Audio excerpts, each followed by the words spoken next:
In Parshas Vayeishev, we have Mechiras Yosef. It's one of the extraordinary moments in Klal Yisrael's history, and it says that Vayikumu Kabanav V'Noisam Nachmoi Eimon Lisnachim Vayem Ke'el B'nei Aval Sha'ila V'Yevkais Aviv. So the it says Yaakov refused to be consoled over his death. Now, one point mentioned Rashi and Chazal is that there's a certain nature that anyone who passes on, no matter how difficult, no matter how tragic the situation and its circumstances, there is nechama. HaKadosh Baruch Hu put nechama into the world as a means for dealing with a situation like that. So, being that he was actually not um, dead. So this process of consolement could not happen. That's Pshat Rashi gives and so on. Barbanel speaks about it. Now Barbanel says another Pshat over here. And it's a Pshat that's very important in understanding the whole idea of the whole structure of the Ovis and so on. We tend to look at Avos, Shvatim, Klal Yisrael as quantity. So 3 Avos, we have 12 Shvatim, which is just, it means you have 12 men to start the process of building Klal Yisrael with. You have Shem Kenim, you have Sheshim Ribo. These are all quantities, and Baruch Hashem, the more the better, and so on. But in extraordinary amount of places, the numbers associated with Klal Yisrael are seen not as a quantity, but rather as a certain a picture of a whole that consists of units that are indispensable. So the number 3 is a very, very important number. It represents something. It's not that the others happen to be 3, but that 3 is the number that precisely needed the others. Um, 3 different approaches that together constitute the basis for Klal Yisrael. The Shishim Ribo has in it a quality that is not replaceable by something else. And Shivim Skenim and 12 Shvatim is something that is a very discrete number. 12 Shvatim represent something. In Echad, you have the Aleph is HaKadosh Baruch Hu is 1, the Ches and the Daled are the Shvatim, the 8 from the Imos and the 2 from the and the 4 from the Shfachos, the 3 letters, the 3 others. There are a lot of remuzim like that. And what it means is that these 12 are each and every one is a specific point that is not covered by anything else. Barbanel associates this with the different galgalim. In other words, the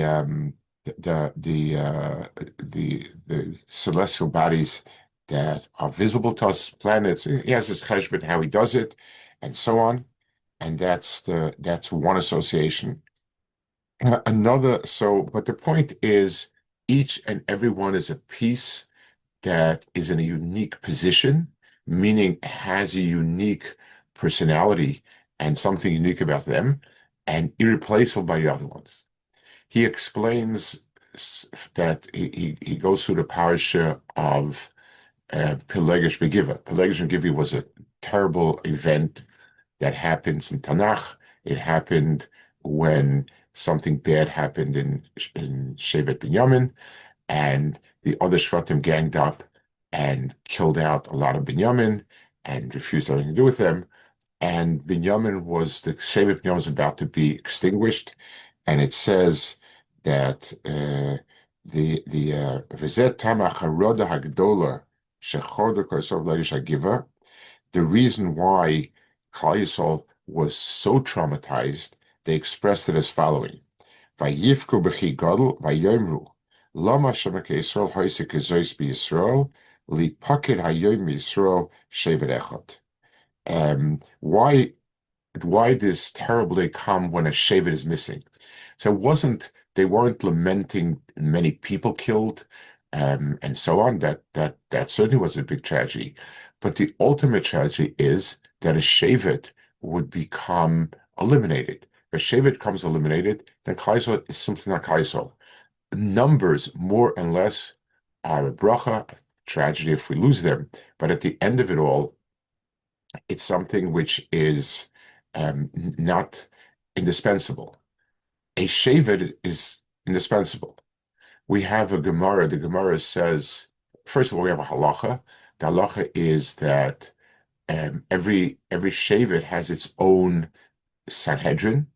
It can't overrule the ultimate Sanhedrin, but b'sharecha, every single shevet has to have its own ultimate bezin. It reaches a certain peak in its own bezin.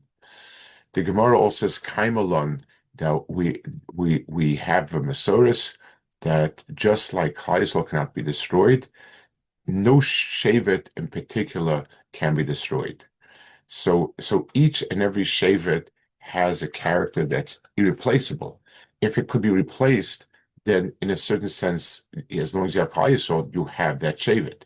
You can't replace it, and therefore you would be missing Klal Yisrael, and by the dint of that, you can't have a shevet that is gone. So the Gemara explains that that's true by Yosef. Yaakov Avinu's job was to establish Shvatim, who would be the Klal Yisrael. Now, Yaakov Avinu, named Yisrael, was the person who would establish Klal Yisrael as Klal Yisrael. If he's gone, then there is no more. If Yosef is gone, there is no more Klal Yisrael. Even if number wise everyone else is more than makes up for the children that he has. That's why Yaakov was inconsolable. I would like to extend this point a little bit and understand something about Ahavas Yisrael. We speak a lot about Ahavas Yisrael and so on. And now, the point of Ahavas Yisrael is, yes, we should be nice to each other. That certainly is very good, and no one's arguing with that. But it's a much deeper understanding. I want to try to explore it in the light of this Abarbanel. We tend to get along with people whose mindset is similar to ours. We do have different mindsets. For instance, we have an issue comes up, and some people are very strongly in mind that we need to stand firm and no way bend, and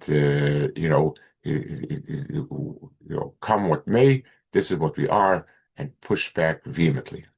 Some people are pragmatic by nature, and they feel a small compromise goes a long way in doing things.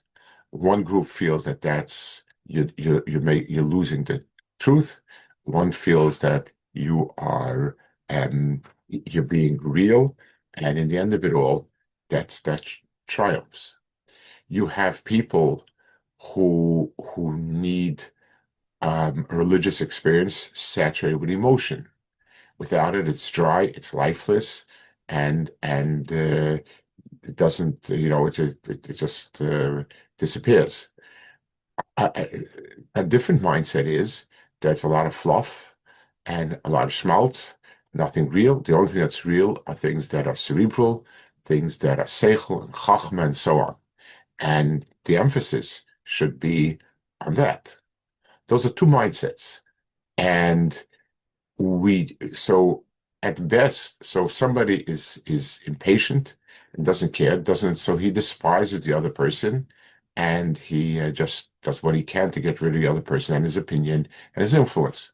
That's one attitude, obviously wrong.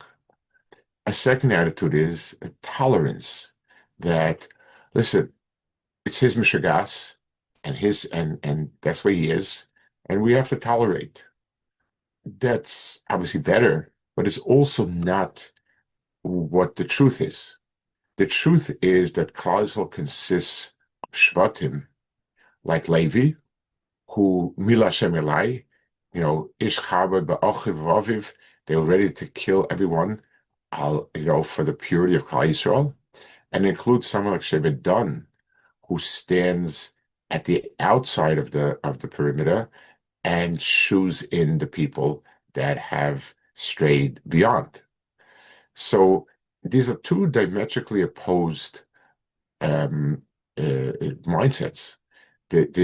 One is standing for what's absolutely pure and emes, and one is drawing everyone into that circle of emes, despite the fact that this person has gone so far. The right way is that Klal must include both elements. You have a Yisachar who's forsaken all worldly pursuits and is just sitting and learning. And you have a Zvulun who is extraordinarily active. And, Chof Yam, he's a businessman, which means he goes far afield to bring in money, and is that's what Zvulun is. And on and on. Every single Shevet has in itself some unique properties that are not in any way covered by the other Shvatim and are as critical to the whole. Let's give an analogy with every person himself. The Rambam says that every midah has extremes, and both extremes have to have input, and we have to be able to use different aspects at different times. So, for instance, apathy versus rage. Something happened to me and I couldn't care less, or something happened to me and I reacted very strongly. Which one is right? Seichel somehow weighs the two, but if a person is absent the ability to respond the other way, that's a chisaron. That's lacking. It's not a positive thing. So Klal Yisrael must have 12 shvatim. The number 12 has its significance. It's 12 different points. But the point is, these are 12 different mindsets. The melech, the problem that we have today is we don't have a melech. So there's no one that can weigh the different sides and approaches and in each situation know which one to prefer.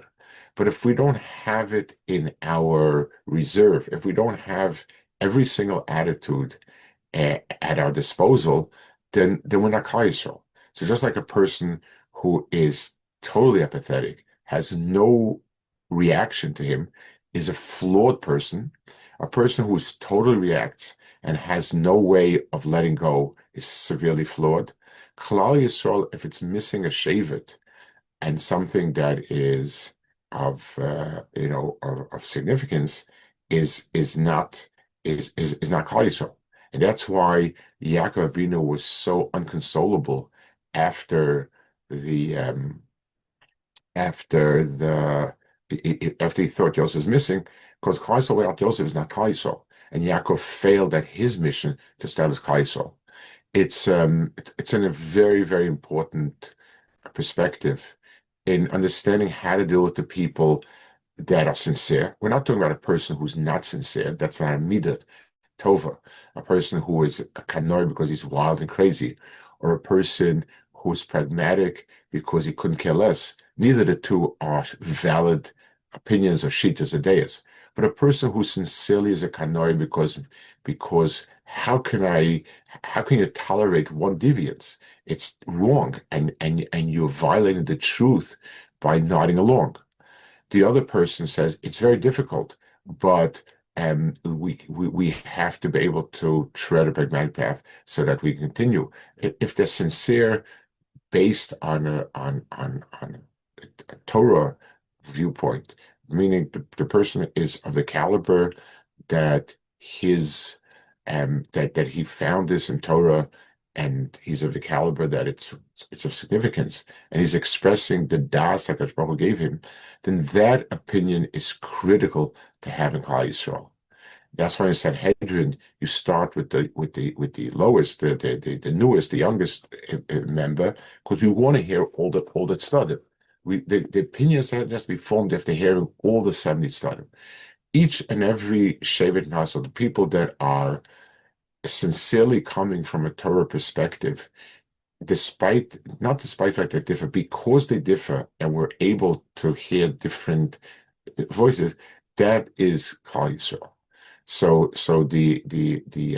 in this uh, in Yosef's disappearance and inconsolability of Yaakov, we understand the critical need for every type of daya that a Kadosh Baruch Hu put into Klal Yisrael. Without that, Klal Yisrael is not shalom.